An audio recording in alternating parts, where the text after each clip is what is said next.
আজকের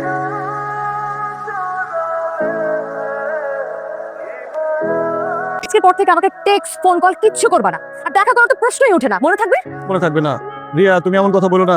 তুমি যদি আমার জীবন থেকে চলে যাও, আমার পৃথিবী ধ্বংস হয়ে যাবে। আর তোমার সাথে থাকলে আমার পৃথিবী ধ্বংস হয়ে যাবে, আমি শেষ হয়ে যাবো। তোমার কপালটা আসলে কপাল না, ইটস সামথিং এলস। শোনো আশিক, তোমার নাম আশিক না হয়ে পারমাণবিক বোমা হওয়া উচিত ছিল। পারমাণবিক বোমা কিন্তু হাতছাড়া করতে হয় না, হাতছাড়া করলে অন্য দেশ নিয়ে যাবে। তোকে তো নিজের দেশের সরকার পালে লাফটিং মেরে বের করে দেয়, অন্য দেশ তোকে কেন নিতে আসবে?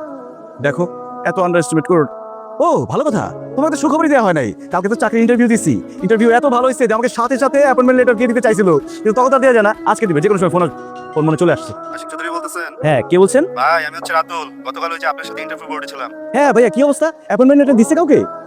ভাই আর বলেন না, আমি আসছিলাম অফিসে খোঁজ নিতে, আয়সা দেখি অফিসে আগুন লাগায় জয়লা সব সারখার হয়ে গেছে। এটা জানানোর জন্য আপনার ফোন দিছি। রাখি।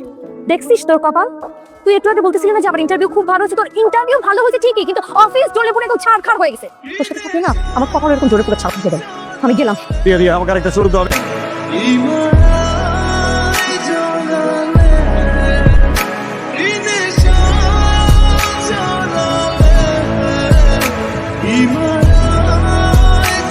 জানেন, আমার না একটা বয়ফ্রেন্ড ছিল, একদম হুবহু আপনার মতো দেখতে, কিন্তু একটা ফকিনি, জাত ফকিনি। আবার 30-40 হাজার টাকা নিয়ে পালাই গেছে। দেখতে আমার মতো না? আমি আশিক চৌধুরী। এই ফকিনি, তুই আমার কয় টাকা দিয়েছিলি জানি? 30 না 40 হাজার টাকা? এই নে 1 লাখ টাকা। টাকা পয়সা আমার কাছে হাতের ময়লা, আর তুই হলি কি একটা ডাস্টবিন। তাই কিছু ময়লা ডাস্টবিনে ফেলাইলাম। আশিক, তুমি এত টাকা কই পাইছো? আমি হলাম গিয়ে কোটিপতি দাদার কোটিপতি নাতি।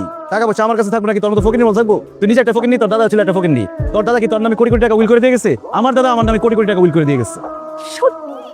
আমি জানতাম আমি তোমার সাথে ব্রেকআপ করলে তুমি কোটিপতি হয়ে যাবা, সেজন্যই তো আমি তোমার সাথে নাটক করে ব্রেকআপ করছি। মানে? যা বোকা, তুমি সিনেমাতে দেখো না, স্মৃতিহীন নায়কের মাথায় বাড়ি দিয়ে স্মৃতি ফিরাই নিয়ে আসে? সেরকম আমি টাকাহীন নায়ককে আঘাত করে টাকা ফিরাই নিয়ে আসি। ড্রাইভার, গাড়ি স্টার্ট করো। সামনে রিয়া নামের কোনো ডাইনি পড়লে বরাবর উঠাই দিবা।